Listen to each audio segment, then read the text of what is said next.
This is a special issue, as I mentioned, policy perspectives on education for sustainable development. And we are here with the aim of garnering reflections on how ESD can be transitioned from policy to practice, especially given that we are reaching 2030. And along with me, we have Amber Webb, Charles Hopkin, and Catherine Cole, who are the co-editors of this particular journal. We will be specifically looking at midways through UN's most ambitious development agenda and how effective the implementation has been, and how the strategies and the current conceptualizations of ESD is moving forward. What are some critical reflections? And I know we were just discussing that there will be critical comments on the UN's agenda, and we'll learn from that and see how we want to shape up things in going forward. What is the kind of education do we need to address the pressing challenges of the 21st century? And is ESD yet another tool for neoliberal agendas? What do people think about it? And what are some of the reflections, especially related to the climate agendas going forward? So with that, this is our, format for the day. We will have Christopher Castle, Director of Division of Peace and Sustainable Development Sector, UNESCO headquarters. He will be doing an opening remark to the panel, and we will then have Leon Tickley from University of Bristol, Miki Sugimura from focusing on peace and sustainability, Sophia University, Helen Kopina from the professor of Northumbria University, and we will be focusing on, and also Yusuf Wahid, he is joining from Stellenbosch University. He will be focusing, then these are the panelists, and then we'll have Noah Sobe, who will have a collection of ideas from the panelists and also will bring in his own take on the discussion. So over to Christopher Castle for his insight. Christopher. Thanks very much, Radhika. And colleagues and friends, it's a pleasure to be here today to address the opening of this important webinar. We're discussing today about higher education's integral role in accelerating progress towards more sustainable futures, as well as achieving SDG 4 on quality and inclusive education through education for sustainable development. And indeed, today's forum is a testament to our shared belief in the transformative role of education and the contributions education for sustainable development makes in advancing the 2030 agenda. This is, of course, echoed in today's theme, advancing sustainable, inclusive, science and evidence-based solutions for the 2030 agenda for sustainable development and its sustainable development goals for leaving no one behind. We know that education for sustainable development is a driver towards achieving all SDGs and living more sustainable lives, as well as developing agency to respond to global challenges such as climate change. ESD empowers learners to contribute to a more peaceful, inclusive, just, healthy, and sustainable world. And higher education has the enormous potential to contribute to implementing ESD globally. As you're all aware, ESD is not a topic. It's a holistic and transdisciplinary approach to make education more relevant as we're faced with multiple global challenges. ESD cuts across every sector, and implementation within higher education institutions can provide critical insights and best practices for its application and impact. We hope that UNESCO has played a leading role in advancing ESD over 3 decades, and UNESCO's current ESD for 2030 roadmap aims to build a more just and sustainable world by strengthening ESD and contributing to the achievement of all SDGs. And to fulfill this goal, ESD must be fully integrated into policies, learning environments, capacity building of educators, the empowerment and mobilization of young people, and local level action. But as we near 2030, we must reflect on the progress made and the effectiveness of our strategies globally. And of course, today's forum thus provides an invaluable opportunity for reflection and knowledge sharing. Higher education and higher education institutions have the capacity to help accelerate ESD, and they can take whole of institution approaches by integrating ESD into the curriculum, fostering interdisciplinary learning, and empowering students to become responsible global citizens. So a lot of potential, but of course, getting there is another issue. Higher education institutions are at the forefront of groundbreaking research and lead the way on addressing key global issues such as climate change to provide learners with the knowledge and tools to become future leaders who drive sustainable development in policies, businesses, and communities. They can offer critical expertise and support to local ESD initiatives that enable cross-cultural knowledge sharing and are pillars of communities. UNESCO values our collaboration with higher education institutions In our ESD work, higher education institutions are important partners in our global networks and communities of practice. For example, the ESD Net and the Greening Education Partnership.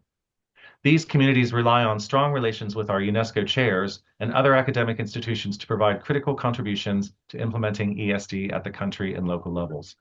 Our focus has always been on empowering learners with knowledge, skills, values, and attitudes towards sustainable and climate resilient communities. And in doing so, UNESCO sees higher education as playing a key role in contributing to research for sustainable communities, distributing information, and connecting people, resources, and knowledge to communities.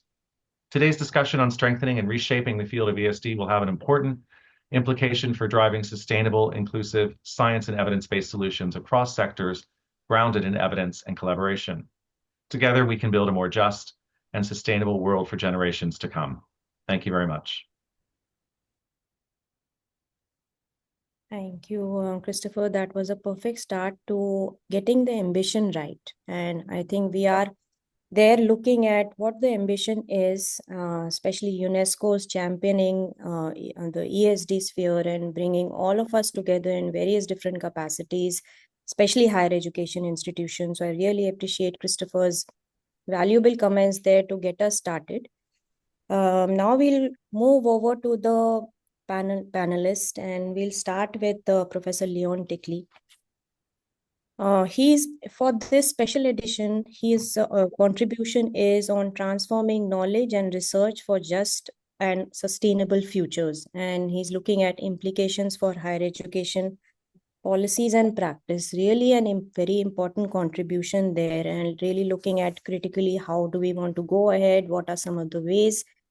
And if, Leon, if you can address the concern on higher education with certain levels of bureaucracies, national agendas, we need to abide by some guidelines.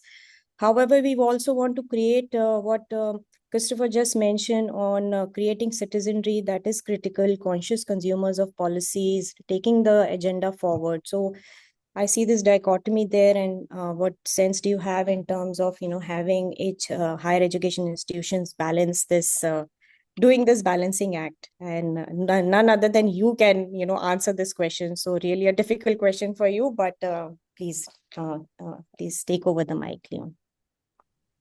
Thank you very much, Radhika, and thank you to the organizers for inviting my contribution. And to the editors of the special issue for putting together such a wonderful collation of pieces.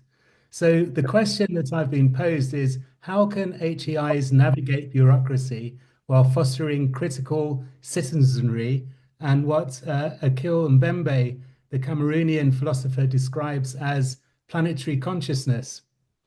And we know, of course, that in today's world, the neoliberal pressures have transformed universities into market-driven institutions that prioritize competition, rankings, and economic efficiency over deeper ethical and intellectual inquiry. The model often undermines the transformative potential of higher education, therefore.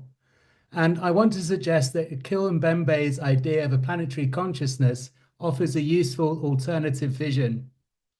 So Mbembe argues us to rethink education in a way that recognizes the interconnectedness of all people, species, and ecosystems.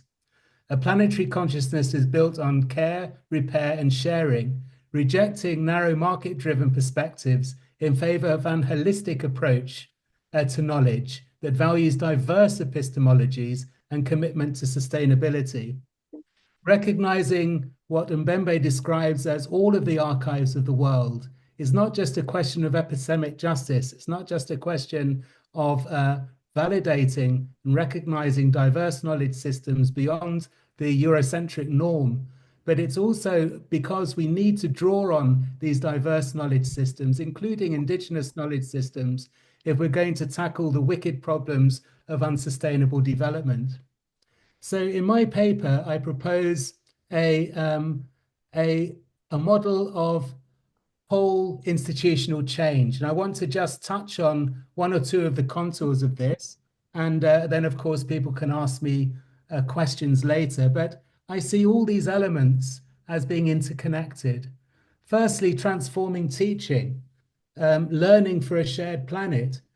And in the paper, I argue that to cultivate critical thinkers who are aware of their role in shaping just and sustainable futures, we need to decolonize curricula. That is to problematize the monocultural nature of many of our curricula and instead embrace pluralistic curricula that bring into critical conversation different knowledge systems that each have a role in solving the problems of today.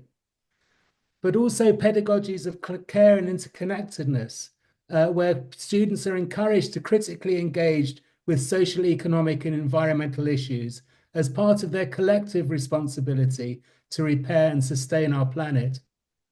And closely linked to this is the idea of transdisciplinary learning, of place-based, of land-based pedagogies that can complement what goes on in the classroom, that can engage students with complex global challenges such as climate change, inequality, and technological disruption by bringing together multiple perspectives.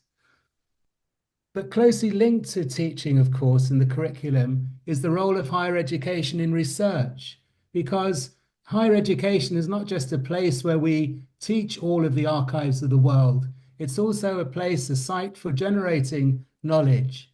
But the old colonial model is an extractivist one, where we extract knowledge from communities and from nature in order to then exploit natural resources and further particular interests within the world. And we need to transform research so that it's much more geared towards ethically engaged research, with the goal of not just producing knowledge, but to use it in the service of social and ecological justice. And this involves, I argue, a commitment to knowledge co-creation, but also to transdisciplinary working, which Christopher mentioned earlier, which is a methodological way of bringing together diverse knowledge systems to tackle wicked problems, but also expanding the knowledge commons, making sure that UNESCO's vision of open science is realized, and universities have a very important role to play in that, not just by expanding access, but by moving beyond paywalls and privatized knowledge for profit to support the knowledge commons. The third aspect is about strengthening civic engagement and global engagement. And of course, this is often the third aspect of a university's mission. We need to transform universities to agents of planetary repair. We need to strengthen our ties with our local communities. My university is not alone in being a bit of an ivory tower detached from the issues of unsustainable development affecting the city of Bristol.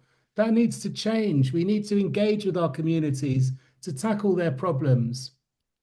But we also need to promote open and accessible education so that knowledge is not just a privilege of the few. And we need to advocate for epistemic justice and cognitive justice, that different knowledge systems, different parts of the world have the ability to develop and expand rather than to be steamrolled. And the last aspect is about democratizing university governance. And I see this as being integral to realizing the other aspects, that unless we open up access to universities beyond the traditional elites that go to universities, they will remain elitist in nature and divorced from reality. We need to make sure that universities are also democratic structures, ensuring that students, faculty, and communities have a say in decision-making. And of course, going back to the original question, moving away from rigid ranking and performance metrics that reduce education to a commodity, rather creating spaces where ethical reflection, planetary consciousness, and collective responsibility guide institutional decision-making rather than the financial bottom line. Higher education institutions must move beyond compliance with bureaucratic regulations. They must reclaim their role as incubators of critical thought, ethical leadership, and planetary stewardship. As Mbembe argues, to live together on this planet, we must learn to care for it, repair it, and share it. HEIs have a crucial role to play in fostering this consciousness. one that recognizes our interconnected futures and equips students not just with knowledge, but with the moral and the intellectual tools to reshape the world for the better. The time for transformation is now, colleagues. So I hope that helps to set out a little bit of the vision that I have in the paper, and I look forward to any feedback. Thank you. Thank you so much, Leon. This is very insightful, and having higher education connections with local communities and strengthening local communities is something we really need coming out of our ivory towers and really getting our hands dirty and coming up with community-based models. Very, very insightful. Thank you so much for bringing that lens forward. I'll now invite Professor Yusuf Waghed, and his contribution is on the quest of Ubuntu. And you bring up this quest, the principle that speaks to I am because we are, or humanity towards others, which brings in a way of life that emphasizes community, interconnectedness, compassion, and mutual care. So we wanted to learn from you on what are some of the formal and informal ways Ubuntu could be used as an educational philosophy in different ways, especially in the context of higher education, if possible. Over to you. Thank you, Radhika, for that kind introduction. Can you see me and hear me? Yes. Okay, thank you very much. The argument of my paper is that unless an education for sustainable development is underscored by a notion of Ubuntu, it might not work on the African continent or maybe elsewhere. So what I'm arguing for is for Ubuntu as an African philosophy of education. And in doing so, I posit three main claims. The first one is that Ubuntu is a particular philosophical understanding, reinforces the values of dignity, mutuality, and justice for all. And the very idea that humans need to respect one another and do things together in respect of one another, recognizing others for who they are and what they present, that is central to an understanding of what it then means to couch an African philosophy of education. And it is this particular idea that would cultivate in humans who engage a sense of understanding one another mutually and agreeing and dissentfully disagreeing with one another. That is the first argument of my paper.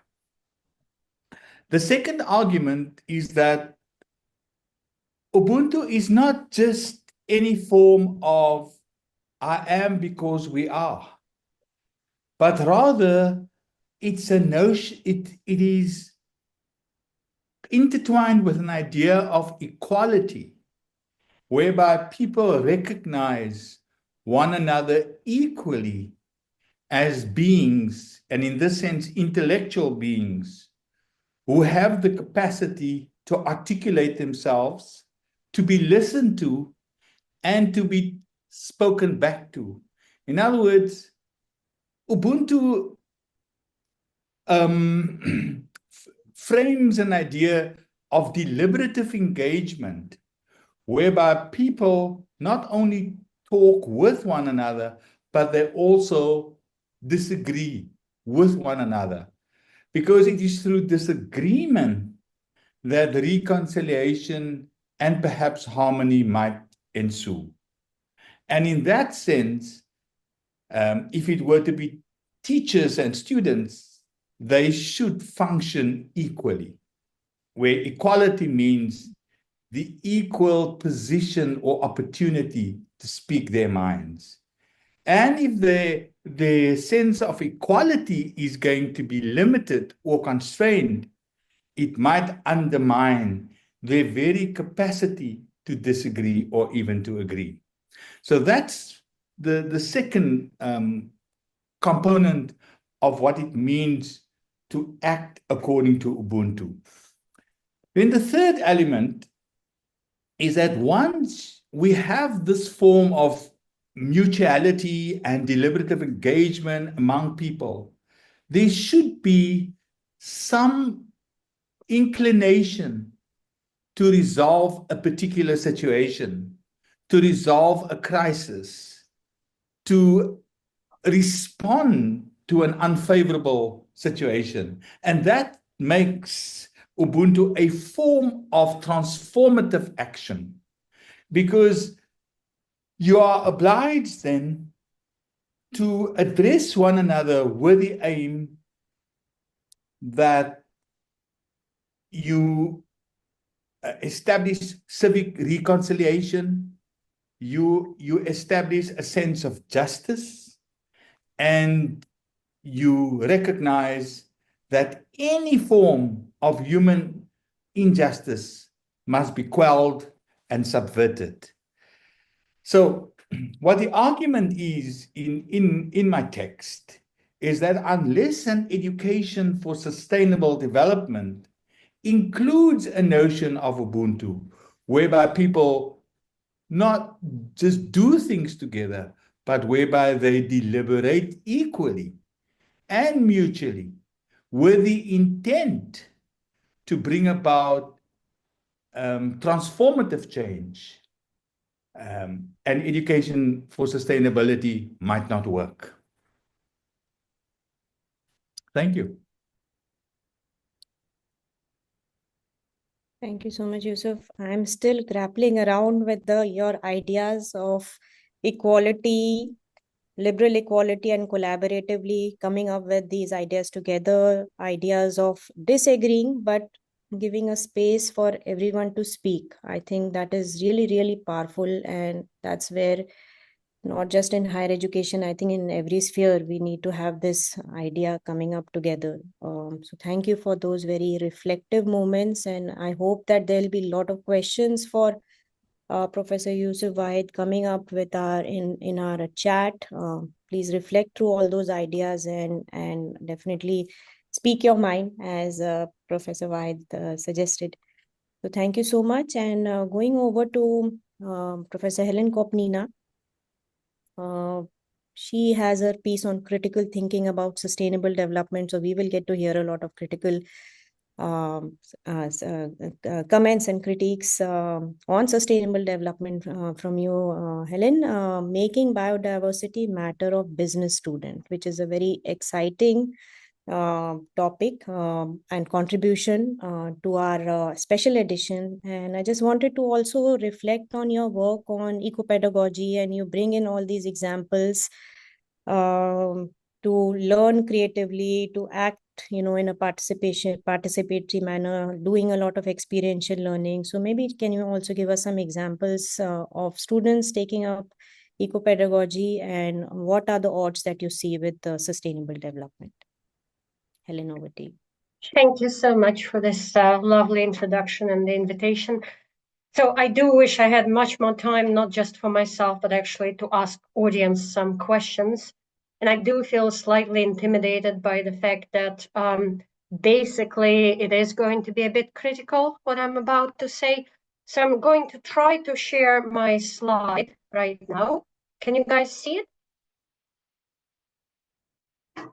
Yes. Okay. Excellent. So without further ado, and just to remember what the previous speaker has said, representing different voices, voices that are normally not heard, does education for sustainable development really give the podium to those different voices? And we're all used to teaching sustainable development goals as equivalent to sustainability. So the question is to the audience, this, and perhaps it would be wonderful if you could put it into chat or Q&A. What do you think? What do the SDGs mean for the blue macaw? And in case you have children, or in case you're very young yourself, you might have watched the film Rio, so you know where the blue macaw, the blue parrot, comes from. I'll give everybody just about 30 seconds, no more than this, to answer the question. Normally, I'd put you in groups as I do with students, but for now, just think about it. What do the SDGs mean for the blue macaw?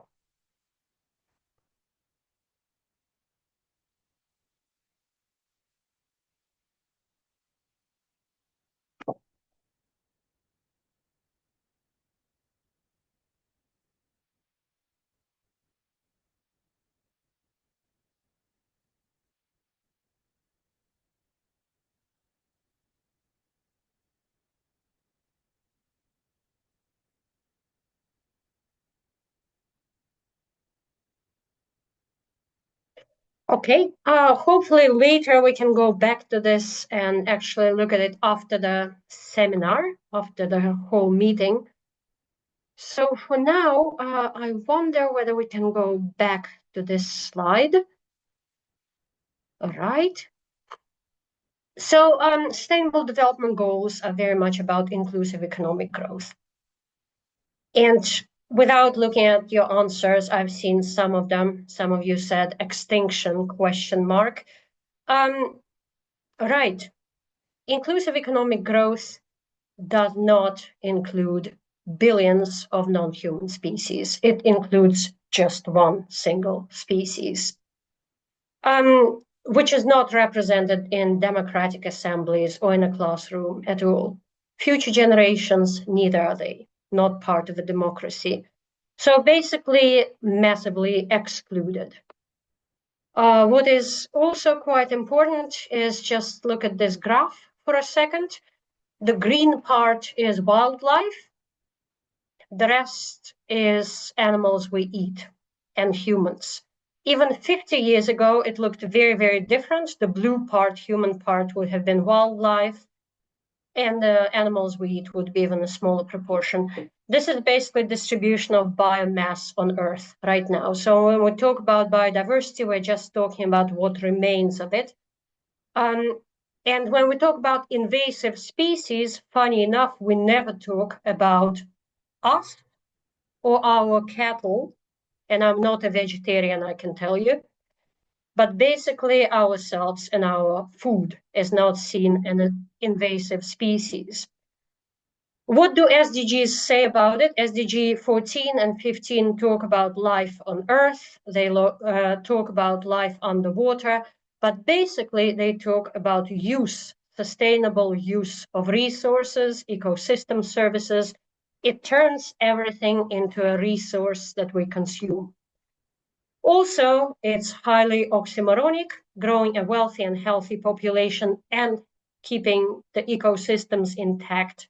Can we really do it all at the same time? SDGs individually are wonderful things, love them. But when you look at them together, they're bizarre. Also, sustaining development, literally, means sustaining a system of economic and industrial development that is not very sustainable in the first place, meaning that we are sustaining unsustainability at times.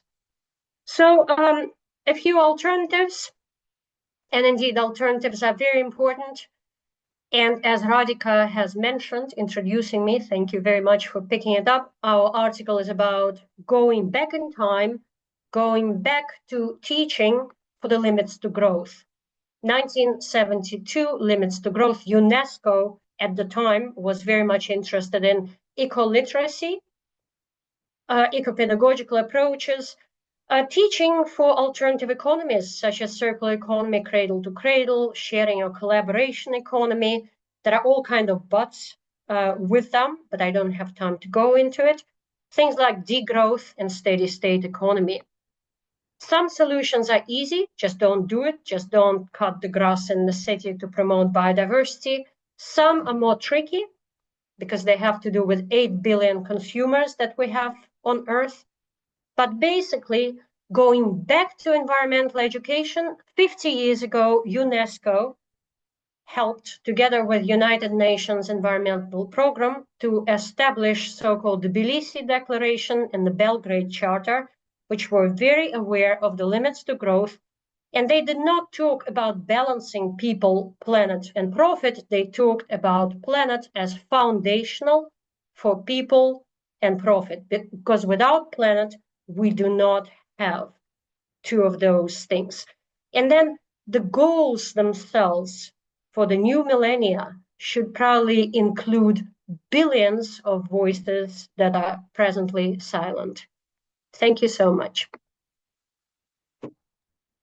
Thank you so much, Helen. Give us a sense of teaching about SDGs is not the same as teaching sustainability. A very interesting point, and I think we become very myopic or we just take one stand. So I think getting everyone's voices together, as we heard previously and from you, I think is really important. I like the action component. Some things we can do, some things are much broader, but we all have a space in this. So just trying to remember as many points as possible from this amazing, discussion and all the amazing panelists, because it definitely is going to influence our thinking and our collective work as we go forward. Please feel free to write all the questions for Professor Helen, and also all the other panelists as well. We will be taking up the questions very soon. Now over to Professor Miki Sugimura. She's looking at education for sustainable development, higher education networks. And clearly, like working alone is not really, will not really make as much of an impact as working in networks. But I just wanted to get some more maybe inspiring suggestions, discussions from you, Professor Sugimura, on the importance of networks and in higher education. Thank you very much for your kind introduction, Madam Chair.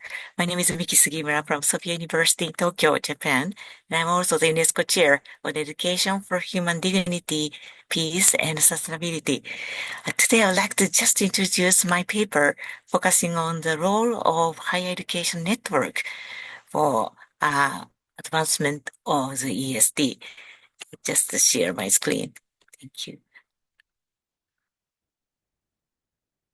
Can you see my screen? So sorry. First one. Actually, my paper is focusing on the networks.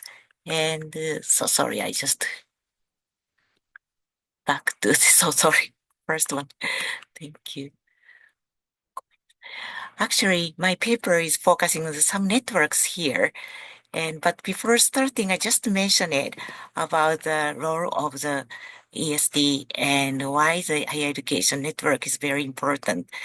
As already Mr. Chris already kindly introduced the importance and significance of ESD, meaning of the international collaboration in education, especially the higher education.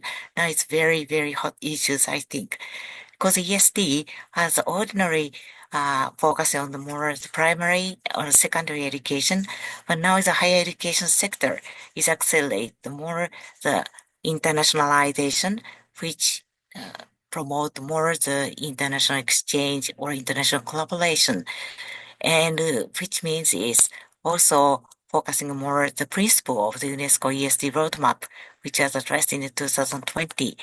So, of course, the ESD must thinking about sharing a common framework or differences of the local context or global context. But when we think about these kind of the different, the curriculum or cultural background or social background, the student or learners must take the more various perspective through the interdisciplinary or transdisciplinary approach through the qualitative learning. So that's why the higher education sector is now a very important role in this matter. Of course, we need to think about the Reimaging Our Future Together report by UNESCO. And this report also focuses on the solidarity and international collaboration. And especially the higher education sector also was addressed here. So that's why I try to focus on the more the higher education network this time. There are several the significance of theoretical framework of the networking, but if we just take a look at the Muji's the approach on how the goals and activities of networks with examples might be one of the good example when we're thinking about the roles of higher education networks. School improvement or bordering opportunities and sharing resources. These three pillars might be relevant to our the networking of higher education. After this, I'd like to introduce 3 case studies of networks. The first one is whole school and institute approach, which might be relevant to the school improvement, and partnership through the networking creative platform, also relevant to the broadening opportunities, and finally, the sharing resources, cross-related interdisciplinary collaboration, or some combining the researchers or learners. In that sense, maybe when we just take a look at the type A, I'd like to just introduce a very interesting network, ASEAN Teacher Educators for Climate Change Education for Network. This network is led by the Okayama University in Japan, and Professor Hiroki Fujii, he's also one of the very leading ESD researchers in Japan, is now organizing this wonderful network. This network's features is focusing on more teachers' education and climate change through the environmental education.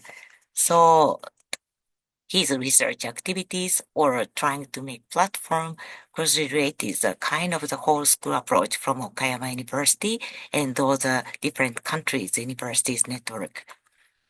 Another network is the ProsperNet, Promotion of Sustainability in Postgraduate Education and Research Network in Asia Pacific region. This network is led by the United Nations University Institute of Advanced Studies of Sustainability, and they organize a secretary for managing this wonderful network.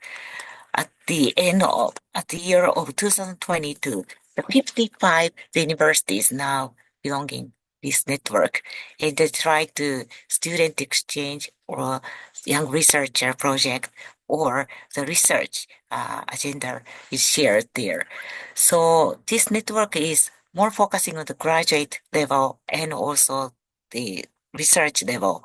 So this is another very interesting to sharing resources, but more giving opportunities for many universities in the many countries, I think. And final, the network is ASP UniVnet.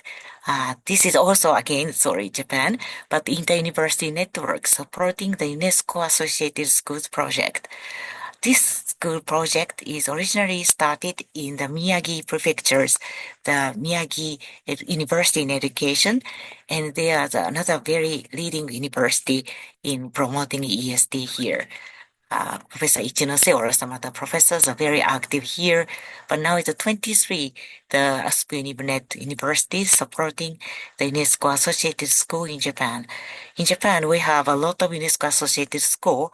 I think 10% of all of the UNESCO Associated School here in Japan, and more than 1,000 schools were supported by this university network. So in all, if we just take a look, this kind of the role of networking, very interesting how this networks is organized for the different perspective based on the whole school approach or the sharing opportunities or sharing values or resources. But now it's a very good time for us to thinking about the more networking or solidarity or collaboration through the higher education network to address an advancement of the ESD, I think.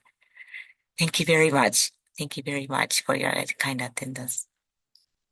Thank you, Professor Sugimura. Really getting at some examples on networks, and it was also very interesting to see how the networks also go across the lifespan of the learners, universities supporting schools. So that was also very interesting and insightful. And thank you again. I think one of the comments in the chat says, thank you for your leadership in all these networks and sharing all your examples here. Really good inspiration for us. Going forward, I'll hold my questions for you, but please feel free to add in any questions as we go forward. Taking some questions now. I think we have kept deliberately kept a substantial amount of time for questions from everyone, so that we are all here and looking at the chat. There's a lot of useful resources coming up, so feel free to look at the chat and share all your ideas here as well. One question from Ashima Kapoor is for Leon on elaborating cognitive justice. I believe you mentioned the word cognitive justice, and they wanted to get a sense from you on, and just expanding the definition of cognitive justice as you see, Leon. Yeah, no, thanks very much, Radhika. And it's a great question. So cognitive justice, from my perspective, is really about valuing and legitimizing different diverse knowledge systems, ways of understanding the natural and social world, and pushing back against the tendency to delegitimize knowledge systems that has been the way of the world since European colonialism. So cognitive justice, in my mind, means that it doesn't mean that all knowledge systems are equally relevant for solving all problems of unsustainable development.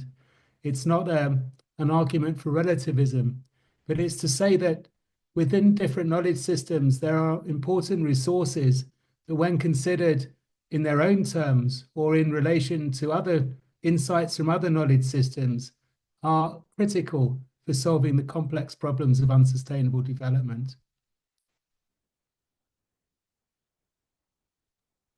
Thank you so much for some clarity on that, Professor Tikli. Maybe opening it up to a question or a comment for, I think it was in relation to Professor Popnina's comments here. Stephen Sterling mentioned that we have to be very careful in teaching ESD because it may turn out to be EUSD, which is Education for Unsustainable Development. So I don't know, Helen, if you have any ideas on reflecting on that, on carefully teaching about ESD, and you mentioned it's not just SDG, so maybe just elaborating on that a little bit. Yeah, I think what's important is that there's a long tradition of education for sustainability or conservation education, education for nature, etc. Part of it is interactive, being in nature, for example, that can start from school level, so not just at university level. And there are many schools in various countries, starting from Malawi to Canada, to the Netherlands, to the UK, forest schools, interaction, etc. There's a theory, of course, that exposure to environment makes children and adults hopefully care more about it. But that's only part of the story. One of the things I do with my own students, at a business school, I'm a bit of a Trojan horse there, I guess. I make them watch a film, If a Tree Falls, a story of Earth Liberation Front, which is a radical environmental group. I never discussed this film with them. I asked them to reflect on it individually, so hundreds of students do it every time. One of the questions is, would you recommend it to your friends? And most of them do, actually, so that's kind of remarkable. But in that film, you also see an environmental activist who's gone very far indeed, who was never exposed to any kind of forest or anything like that. He was a son of New York cop, policeman. Just watched a video about trees being felled in Indonesia, I believe. And after this video, something clicked in his head and he stopped his business studies and started doing something entirely different. Part of education in general is whatever triggers us. And it's not just something that happens in a lesson, it's something that connects to the greater world and our understanding of it and our understanding of others, also non-human others, because in a nutshell, most of education that I've seen, sustainable development education, is extremely anthropocentric, human-centered. It's amazing how we talk about diversity, inclusion, and things like sexism, racism. These are all very bad things, but we do not talk about how we as a single species discriminate against every other species on Earth. Either we eat them, remember the graph, or we push them away from their habitats. So the education that recognizes it, I think, is truly transformative. Thank you, Professor Gopnina. I want to connect your comment with what Professor Vaid has suggested on caring for each other and harmony. There was a question, a very insightful comment by Deborah Roy, and she's also suggesting a few more ideas there. And she mentioned this comment: through disagreement, conversations, that resolutions and harmony might ensue. It's a interesting thought, but I wanted to get Professor Vaid's again take on this to see how is this possible in this world where people have already formed opinions and we are on our own track and really not listening to each other, and how can disagreements become some form of harmony? Professor Vaid. Okay, my argument for this kind of deliberative engagement and treating one another as equals actually depend on individuals recognizing one another. Because once you recognize one another, you recognize the other's voice to be heard. But misrecognizing and undermining the other would not even lead to any opportunity for engagement. So engagement is central here, but that kind of engagement is conditional upon one person recognizing the other. If the other or one does not see the point of engaging, there cannot be any form of authentic engagement. So let's assume they engage. But what makes the engagement sustainable, or what makes it durable, or what makes it continuous without necessarily moving apart, is that we have to recognize there will be moments of rupture, of disruption, meaning that there might be a moment where you are in stark disagreement with the speaker. But what makes our conversation, what makes our deliberation lasting, is that we recognize that there is a dissensus.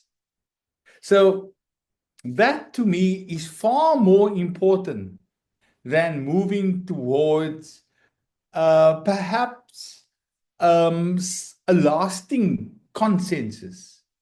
But the point I'm making, even in the moment of dissensus, there is an opportunity that we can see even our points of disagreement. And that in itself is recognizing the point of the other. Amazing. We look forward to your chapter very eagerly, Professor Vaid, and really amazing thoughts there, something to reflect on. The next question or comment I would say is for Professor Sugimura. And I think it's more of a comment in terms of networks. And I think, and this is my personal opinion, that should networks, again, a question for you, should networks are they more effective when they're regional, when there are so many commonalities that we see around? So do we see education for sustainable development networks, the future of them being more regional networks than global networks? Or do you see that there's a global network that adds on to something that goes on with regional work? You also mentioned transdisciplinary. That's also another question I wanted to ask you. How do we get transdisciplinary, professors, teachers come together to talk about something that is very common, and also something that I mentioned earlier about universities connecting to schools? So a lot of questions, but maybe whatever you want to highlight, Professor Sugimura. Thank you very much for wonderful questions, and your questions are very inspiring me also. First of all, I would like to emphasize the importance of the kind of universities network first, because now in the world, there are a lot of kind of dimension of internationalization, as well as human and people student learners mobility. But now we can use some of the online, like today, or virtual network. And when we use a kind of networks, maybe we can get the diverse perspective through the networks learning, I think. For example, my university now is focusing on the COIL, Collaborative Online International Learning, and sometimes the Japanese university and African universities connected each other to thinking about the ESD or the function of the SDGs. So, but if students can get the more opportunity to learn from different perspective, which means the interdisciplinary or transdisciplinary, also very, very interesting point. I also appreciate some of the audience just mentioned it. There are another networks, RCE by UNU IAS or ALUSA or some HESI, Higher Education Sustainable Initiative by United Nations. So those different types network are now running or management in parallel. So this time I just focus on, just ASEAN networks, only 3, but if we can categorize or classify those kind of networks functions more, I think it's very, very interesting. In that case, I also found a very interesting question from your audience. One more is how the financing to supporting the networks. For example, the first network today I introduced, the teachers network, is the Okayama University got a fund from the Japanese government, and they try to organize this wonderful network. But at the same time, the ProsperNet by the UNU IAS, each university just some participation fee and their management by that participation fee. But should be very important thing is how we can sustain the networks. In that case, stakeholders who are the management, and those elements should be very important when we think about the roles of higher education networks. So I like to study more on these kind of things. Yeah, thank you very much for good, inspiring questions to me. Thank you. Thank you, Dr. Sugimura. I'm looking at the questions here in the Q&A box, and looks like I've missed a lot, and there's a lot of interesting questions. One of them is tool-based, one of them maps, other things. So those are very operational questions. If you have any ideas on tools and resources, there are many discussions in the chat as well. So anything from any of the panelists on that. Also, there's a question from Teresa, which I thought it will be important for us to get a take on from any of the panelists here. Thinking of diversity and hearing the voices of the silence, what are the presenters' thoughts on remodeling sustainable activities from top-down overarching approach to local community bottom-up solutions, pros and cons?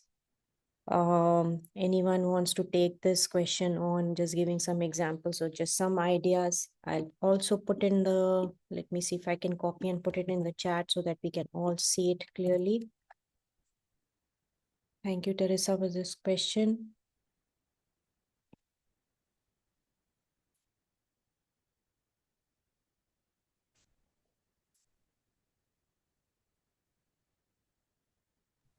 Okay, I don't mind sharing one or two thoughts, Radhika, if that's okay. I mean, I think, I think it's an excellent question. And I think, universities have a really important global civic mission. And often it's the global mission that I think is prioritized because universities are so incentivized to attract international students. But of course, universities also have a responsibility to their local communities. And I think, there are some universities really have set a really good precedent in working with their communities, including in the US, but in South America, in Africa, in different parts of the world. There are different models of community engagement. And I think, going back to the question about sustainable futures, I think research has a really important role to play. I think universities can obviously engage in teaching, outreach, and so on. But I think working with communities to solve their problems of unsustainable development in a way that the communities themselves are leading the research process defining the research questions, framing the research in terms of their own knowledge and understanding of the world, and for universities then to engage with communities and their knowledge in an epistemically humble way, bringing the tremendous resources of that universities have, both in terms of knowledge and other kinds of resource, to bear. I think this is a very important and sustainable way, but it means, of course, that universities have to establish sustained relationships with communities in this respect. And again, you know, there are examples of universities that have tremendous outreach programs, well established with communities over many decades. So I think that is one very important way, Radhika, from my view. Thank you. Thank you so much. Maybe we have 5 more minutes if there's anyone else who wants to again bring up this issue of looking at silence voices and how we can make them heard through our university, through higher education institutions. Anyone welcome, please.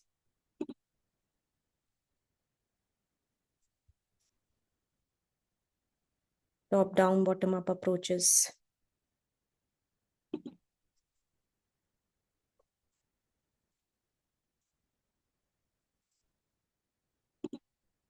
Any of the panelists would like to add?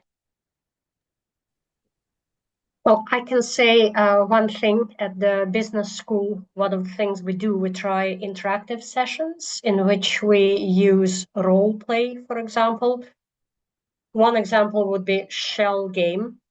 So oil company Shell, and then we have various stakeholders in the class. So they could be part of Shell, finance department, social responsibility department, etc. We also have shareholders, for example, BlackRock and Vanguard Group.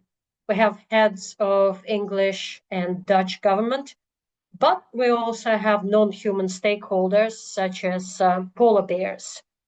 And the idea is that students do not know in advance which role they'll be representing. So they could be the CEO of Shell, they could be the shareholder, they could be head of government, or they could end up as a polar bear or an eco-representative, representing something like Party for Animals in the Dutch government, for example, or the voice of the river.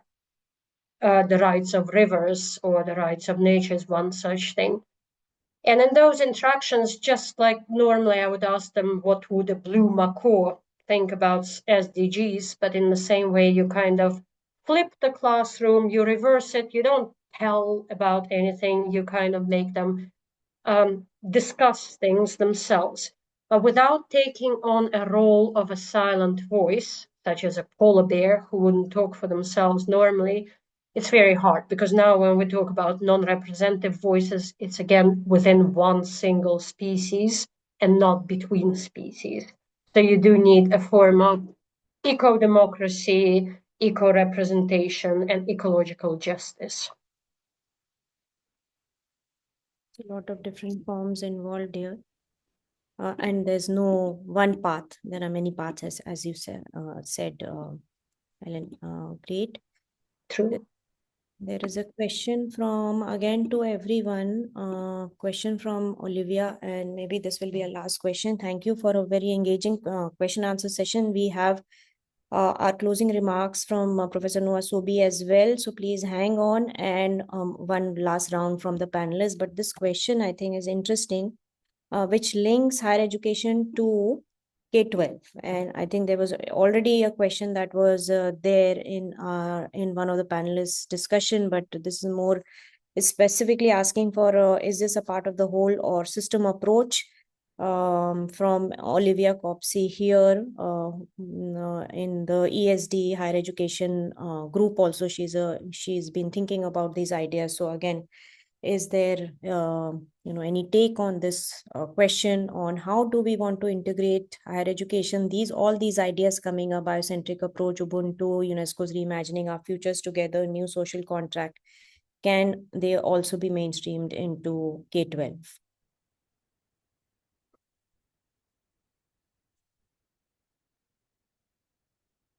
how higher education can more successfully influence mainstream education, K-12. Can I just Please. Can I just add one? Yeah, thank you very much for another wonderful questions.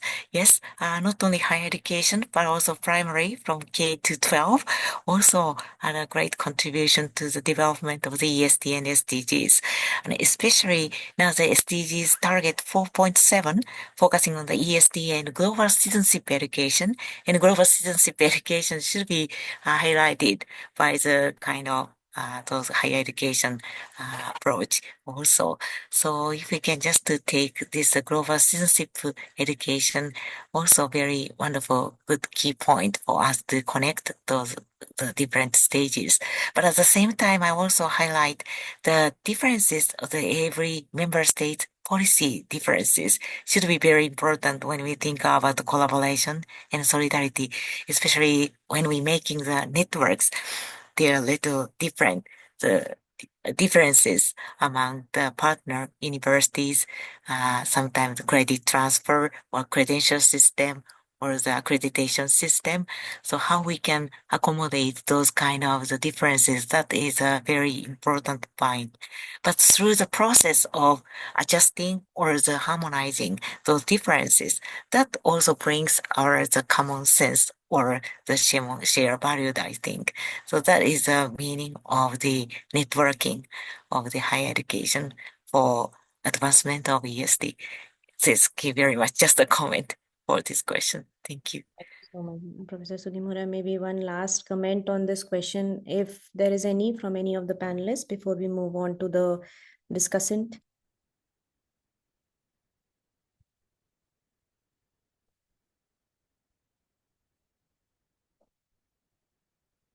Okay, so let's move on to Professor Noah Sobi, who is here joining from Paris.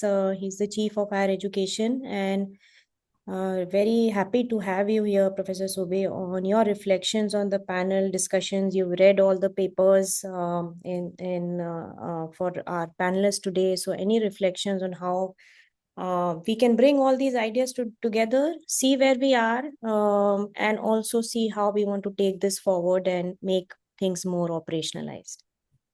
Over to you, Professor Sobi. Thanks very much, Radhika. Thanks for the beautiful moderation, and thanks to the whole team that made this event possible. As Radhika mentioned, I've been able to read the full papers. They're fantastic, and you should know that they're all forthcoming in a special issue of a journal. So I encourage you to check them out. They're really brilliant. As are some of the comments in the chat, and I hope that the organizers will save the chat, find a way to save the chat so that the great resources that have been shared can be further shared. So it's an honor to be asked to offer some discussant points. And maybe I start by kind of asking, can we learn, can we educate ourselves out of the climate crisis? I think the answer is no. But can we get out of these huge challenges in front of us, get beyond them, further on the horizon without education? I think the answer is no, right? Education's part of what we need to do, but of course, not simply what's taught and learned, but also by what is done, right? By actions taken in the here and now. And this is where I think higher education makes its most sort of significant contributions. Yes, through its teaching, but also through its community engagement, as we've heard here, as well as through its research contributions and knowledge mobilization work. I think one of the clear takeaways from all four presenters and the opening speaker as well is that a change in education is needed, right, in order to transform the world, to transform our societies. So in higher education, a pivot is needed, right? For our sector, our systems, our institutions, our faculty, our researchers, our students, our staff, for them to all collectively contribute to sustainable futures in which the ability of future generations to chart their own flourishing futures is not compromised, the university needs to be transformed. I firmly believe that universities have a vital role to play in any social pact for the future. I think there's sometimes like a temptation to record higher education's like individual and societal impacts, almost as if on an accountant's ledger, sort of to ensure that the positive outweighs the negative. I think we need to move away from that offset mindset and commit instead to a transformative pivot away from unsustainable development. And I think all the speakers gave us examples of how that can happen and is already happening. So quickly, from Chris's opening comments, I think we all need to take away a vision of ESD as empowering learners, although I'm going to come back to that in a second, as a holistic, transdisciplinary endeavor that deeply permeates learning environments and indeed the ethos of educational institutions. And that really what's on the table is an ambition of transformative change, right?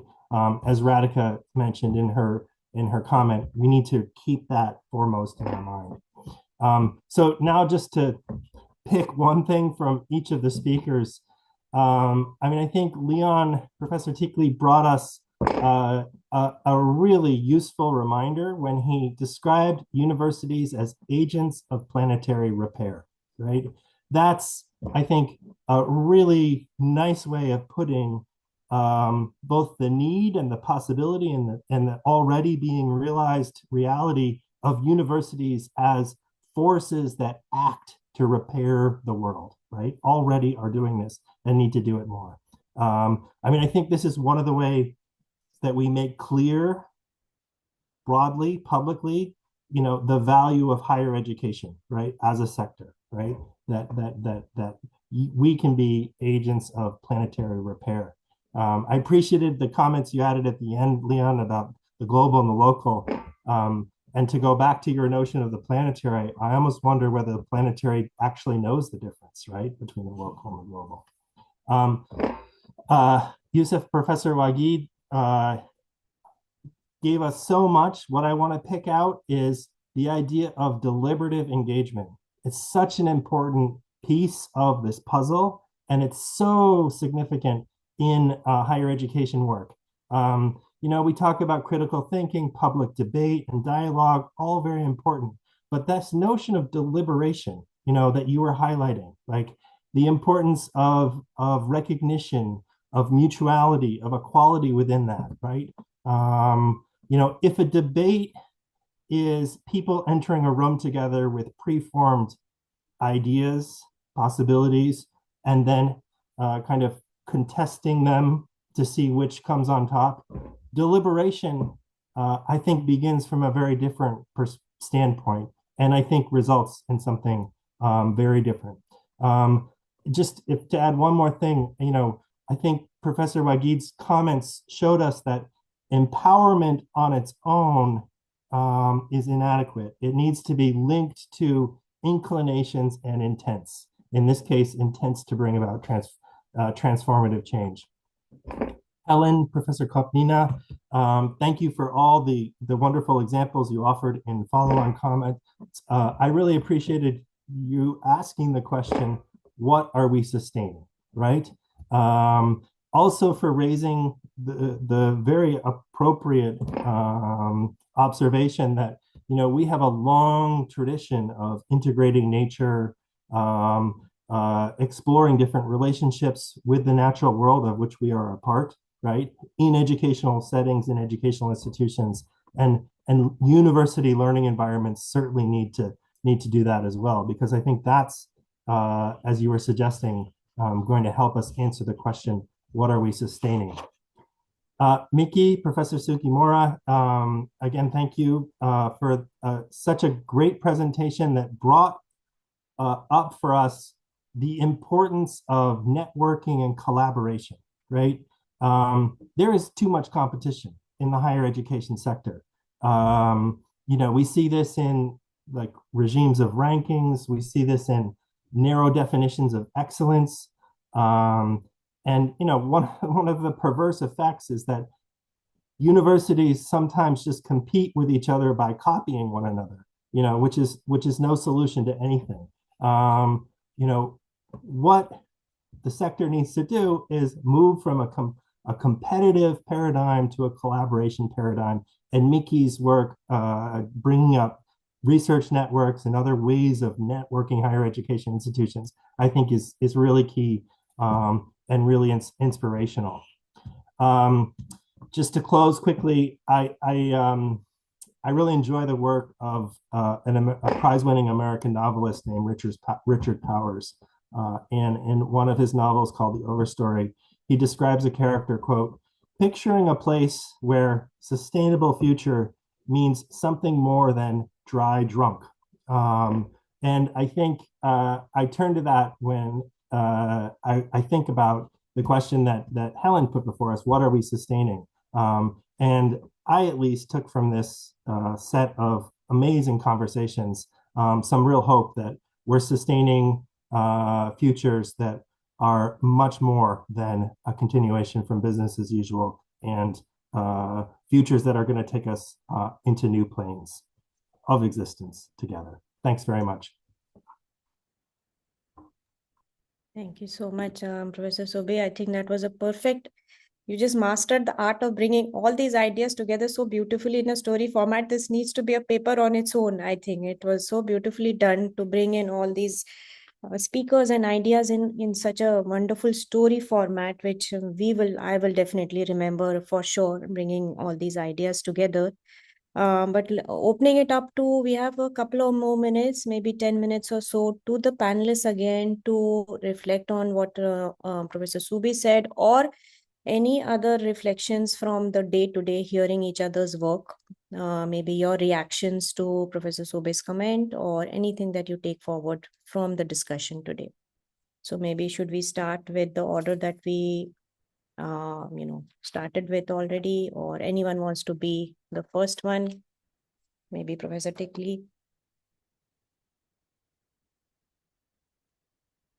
Okay, yeah. So I think it's important to understand. I think that was fantastic, Noah. It was a great summary, and thank you very much for that and for bringing our different contributions together. And I think you did it in a really important way within a transformational agenda. And I think we need to understand. I've appreciated your point that sustainable universities alone are not the sole agents for sustain. They can't do it on their own. Universities on their own cannot achieve sustainable futures, but they are very much part of the solution. So I think understanding the systemic issues are really important. How are universities currently incentivized within neoliberal systems? How can we create a ground base of citizen activism, consciousness that can help governments that can shift governments, that can shift the dial away from a marketized neoliberal agenda to a higher education system that serves people and planet. And I think those questions are very important. How do we collaborate? And it links with the question of networks. How do we collaborate both at a national level, but also globally to achieve this kind of transformation within the sector? And, in the current climate, it seems rather desperate, but, I agree with you. There's always hope. And I think UNESCO has a really important role to play in this. So, I'd be interested to hear more about that role that UNESCO can play in bringing people together, creating a common voice for transformation. So thank you, Noah, for that. Thank you so much, Professor Tickley. Professor Wage? I think the idea of deliberative engagement as a constitutive meaning within a notion of Ubuntu is necessary for sustainability, because what sustainability requires are actions, is action such as advancing forward and then checking yourself and suspending action in order to see things anew. In other words, what I'm saying, when one engages in a form of deliberation, you speak your mind, you listen to what others have to say, and then you offer your rejoinder or others critique you and look at your points or claims differently. So that kind of deliberative engagement is not an end within itself. In fact, it is a continuous process whereby you advance your thoughts, so you go into a particular direction, but then you check yourself and suspend some of your ideas or even renew it or rethink it. So what this kind of deliberative inquiry requires is in fact a form of rhythmic action. So when there's rhythm in deliberative engagement, there is more opportunity to advance your claims, to withhold your views, to listen to others, to rethink and reconceptualize. And I think we are too much geared towards getting our points of view across instead of listening and rethinking our own propositions or announcements before we offer a different claim or a different perspective. But when you do it in a rhythmic way, in a to and fro way, which deliberative action requires, and which I argue Ubuntu insists on, then the possibility that your views might be more informed, more insightful, more reflective, and even more imaginative. So it's not always that we seek a correct answer, but when our responses are rethought and reimagined, there's always the possibility, as the influential Hannah Arendt reminds us, for new re-beginnings. Thank you, Professor Wagid, for those insightful comments. Professor Kopnina? Last reflections. Yeah. Last reflections. Well, I just found it very useful also to look at the questions of others, and I'm now actually trying to answer a few of them in the questions box. I think Q&A in themselves, although there are some pretty odd questions there too, are very interesting as far as learning from a very international community present here, as well as looking at the chat as well. I think continuing not just dialogue, but conversation with millions of different people, obviously, but also stakeholders that might not be people, through innovative ways of addressing ESD. It's one of the most important takeaways that I myself take. And indeed, just looking at the comments, it already shows what kind of breadth of difference there is in the audience and how much potential there is, I think, for transformative education, be it at the school level or all the way up to postgraduate courses, etc. Anyway, just want to reiterate, thank you very much for this opportunity to speak, even though it was a bit more critical than normally. Thank you. Thank you, Professor Kopnina. Very much appreciate your critical views. Professor Sugimura next. Thank you very much. I'd like to add some points. The first point is when we're thinking about collaboration or solidarity and cooperation. Now we have more thinking about the equity, diversity, and inclusive issues, how the higher education sector can contribute to these kind of very important 3 points when we thinking about the transformative or transforming education. That is the first point. And another point is now I'm doing some research on the knowledge diplomacy or knowledge security issues. Today, I just highlight and emphasize the importance of the higher education networks and collaboration. But at the same time, now it's another kind of very complicated issues that appear at this moment, especially in the higher education sector, focusing on how we can protect or some safeguard of the knowledge issues. But at the same time, we're also thinking about the knowledge shared or the shared values. That is maybe ultimate the aims of the international higher education. So as already the Dr. Sobi kindly encouraged us, we are just thinking about what is the real purpose and real roles of a higher education sector. We are responsible for the creating the new future generation through the global citizenship education or education for sustainable development. So competition is there, but we need more the collaboration and the solidarity to highlight the importance of education.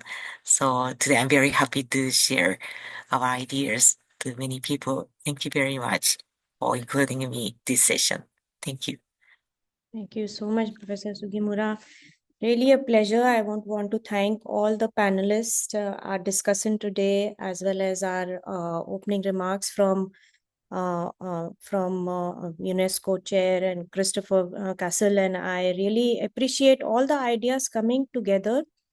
We will have many of these ideas in our special edition, so definitely look for our special edition, which will be coming out later in the year, Journal of Education for Sustainable Development, which will carry these remarks going forward. But we will also, throughout the year, will be doing more events like this, maybe more workshops, maybe more panel discussions with many of our authors. There are many authors in our volume representing 8 countries, 21 institutions. So we look forward to having more events as we go forward. But at this point in time, really wanted to thank the panelists. Also, members, the editors and support staff who's not presenting today, Amber Webb, as well as Jessica Christ, Sustainable Development Solutions Network. They are critical in making all of these events possible, as well as our special edition. So again, on behalf of all of us, thank you to them. Charles Hopkins, York University, Catherine Cole, York University again, who is our co-editors. They've been instrumental in putting all these ideas together and instrumental in putting the special edition call, which is rather the need of the hour to bring in all these diverse opinions, diverse papers and opinions together. So we all look forward to having all of these compilations together and also having all these events in this year as well as going forward. So please, thank you so much for all the panelists and all the participants here. We had more than 300 people joining today. There's been discussions in the chat on sharing the videos, video recordings. We will ensure that the video recordings are sent and also participate in our future events. We'll have more panelists who are other authors in our special edition that will be participating in other events going forward. So from Amber, Jessica, Charles, and Catherine, I thank everyone to be here today to discuss all these important matters, and hope this was a useful use of your time and it has given you some ideas going forward. So thank you so much for being present with us today.